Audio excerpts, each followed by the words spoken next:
Assalamualaikum warahmatullahi wabarakatuh. Salam sejahtera untuk kita semua. Perkenalkan, kami dari kelompok 1 yang terdiri dari 5 orang. Yang pertama saya Nasrul Ahadad selaku moderator, dan teman-teman saya yang diantaranya Satya Lafau, Stanley Boy Nabuansa, Umi Mapratul Asfia, dan Sipa Kudwatun Nisa. Sebelumnya di sini kami akan mempresentasikan mengenai pertemuan ke-8, yaitu tentang motivasi dari konsep menjadi penerapan. Selanjutnya saya akan sedikit menyampaikan mengenai konsep menjadi penerapan. Motivasi dengan desain pekerjaan. Desain pekerjaan adalah suatu cara di mana elemen-elemen dalam suatu pekerjaan di organisasi. Selanjutnya, riset dalam desain pekerjaan bahwa cara yang mana elemen-elemen dalam suatu pekerjaan di organisasi dapat meningkatkan atau menurunkan upaya dan juga menjelaskan apa-apa saja elemen-elemen tersebut. Model karakteristik pekerjaan adalah suatu model yang mengusulkan bahwa suatu pekerjaan digambarkan dalam bentuk 5 dimensi utama pekerjaan, yaitu yang pertama keahlian yang bervariasi, yang kedua identitas tugas, yang ketiga signifikasi tugas, yang keempat kemandirian, dan yang terakhir yang kelima umpan balik. Selanjutnya akan dijelaskan oleh teman dari kelompok saya, yaitu Asifa Kudwatunisa. Assalamualaikum warahmatullahi wabarakatuh. Nama saya Asyifa Kudwatunisa. Saya akan melanjutkan presentasi dari Nasrullah Al-Hadad. Desain ulang pekerjaan. Pekerjaan dapat didesain ulang melalui 2 cara. Yang pertama adalah rotasi pekerjaan atau job rotation. Yang kedua adalah pengayaan pekerjaan atau job enrichment. Rotasi pekerjaan atau job rotation adalah pergeseran pekerja secara berkala dari satu tugas ke tugas lainnya. Sedang pengayaan pekerjaan adalah pekerjaan secara vertikal yang mana meningkatkan derajat kendali pekerja atas perencanaan, pelaksanaan, dan evaluasi kerja. Pekerjaan yang diperkaya memungkinkan pekerja untuk melakukan aktivitas lengkap, meningkatkan kebebasan dan independensi pekerja, meningkatkan tanggung jawab, dan memberikan umpan balik sehingga para individu dapat menilai serta memperbaiki kinerja masing-masing. Assalamualaikum warahmatullahi wabarakatuh. Perkenalkan, nama saya Umi Mapratul Asfia. Saya akan menjelaskan slide berikutnya, yaitu tentang alternatif pengaturan kerja. Ada 3 susunan kerja alternatif, yaitu flex time, pembagian kerja, dan bekerja jarak jauh. Kita akan membahas ketiga alternatif pengaturan kerja ini. Yang pertama yaitu flex time. Flex time adalah jam kerja yang fleksibel. Jam kerja yang fleksibel telah menjadi sangat terkenal. Para pekerja dapat mengatur jam kerja mereka untuk menyesuaikan dengan permintaan pribadi, sehingga dapat membantu para pekerja menyeimbangkan antara kerja dengan kehidupan keluarga. Flex time ini mempunyai kelebihan dan kekurangannya.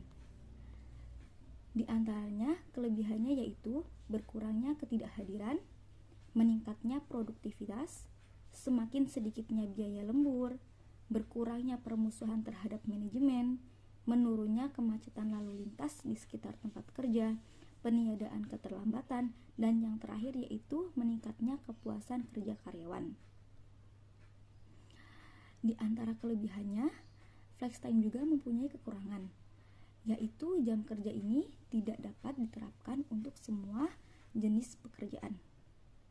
Jenis pekerjaan seperti marketing atau yang mengutamakan interaksi antara karyawan dengan individu di luar perusahaannya, maka jam kerja yang fleksibel dapat berfungsi dengan baik. Tetapi untuk jenis pekerjaan seperti kasir, resepsionis, atau pekerjaan yang mengharuskan karyawannya berada di tempat kerja mereka dengan waktu yang sudah ditentukan, maka penggunaan jam kerja yang fleksibel tidak cocok digunakan. Yang kedua adalah pembagian kerja. Pembagian kerja atau job sharing adalah suatu pengaturan yang memungkinkan 2 individu atau lebih untuk membagi pekerjaan yang memiliki jam kerja tradisional 40 jam dalam seminggu.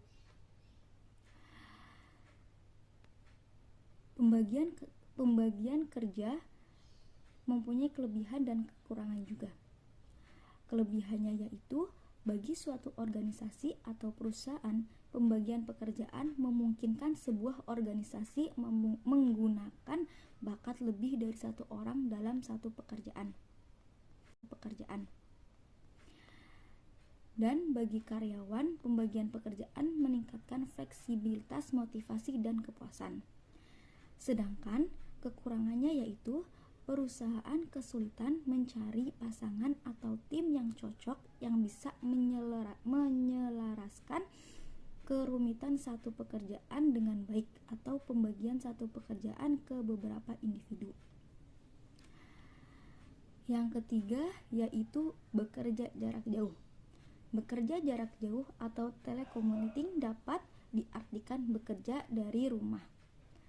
Sedikitnya 2 hari dalam seminggu dengan menggunakan komputer yang terhubung dengan kantor perusahaan. Bekerja jarak jauh ini juga mempunyai kelebihan dan kekurangan.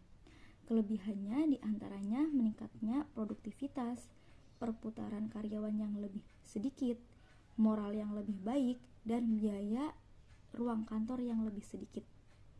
Sedangkan kekurangannya yaitu bagi manajemen sulit untuk koordinasi tim.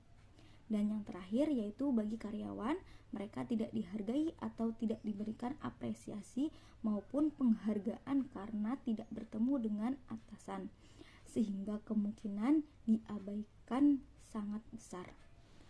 Terima kasih. Assalamualaikum, salam.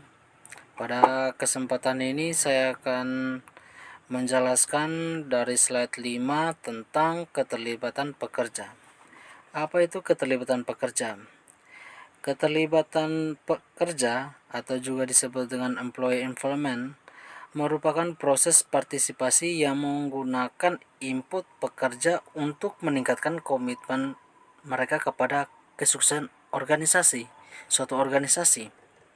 Logikanya adalah apabila kita melibatkan para pekerja dalam keputusan yang mempengaruhi mereka dan meningkatkan kemandirian serta mengendalikan kehidupan kerja mereka, mereka akan menjadi lebih termotivasi, lebih berkomitmen pada organisasinya, dan lebih produktif, lebih terpuaskan dalam pekerjaan mereka. Ada penjelasan dan contoh-contoh. Ada dua dalam ketertiban pekerjaan dalam manajemen. Yang pertama, manajemen partisipasi atau juga disebut dengan partisipasi manajemen adalah suatu proses yang mana para bawahan tidak terbagi derajat kekuasaan pengambilan keputusan yang disignifikan dengan para atasan langsung.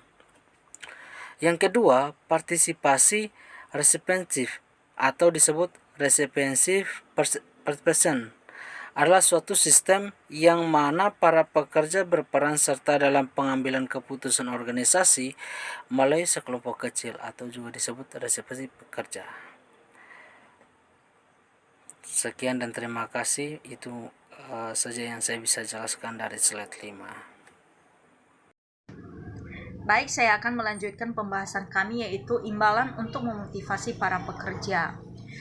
Di mana ada 2 cara untuk memotivasi para pekerja. Yang pertama, pada awal prosesnya adalah dengan menetapkan level gaji yang mensyaratkan keseimbangan keadilan internal, yakni nilai dari pekerjaan terhadap organisasi, atau biasanya ditentukan melalui proses teknis yang dinamakan evaluasi pekerjaan dan keadilan eksternal. Yang kedua, memberikan imbalan kepada para pekerja melalui program pembayaran gaji yang bervariabel.